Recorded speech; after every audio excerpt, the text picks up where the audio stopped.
ಒಟ್ಟಿನೊರೆಗೂ ಪೂಜೆ ನಡೆದು ಬಂದಿತು.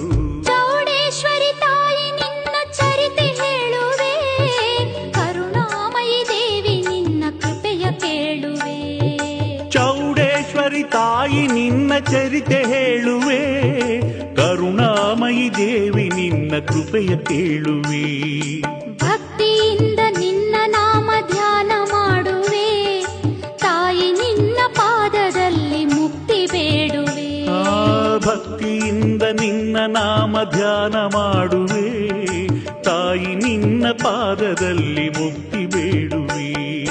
ಚೌಡೇಶ್ವರಿ ತಾಯಿ ನಿನ್ನ ಚರಿತೆ ಹೇಳುವೆ, ಕರುಣಾಮಯಿ ದೇವಿ ನಿನ್ನ ಕೃಪೆಯ ಕೇಳುವೆ.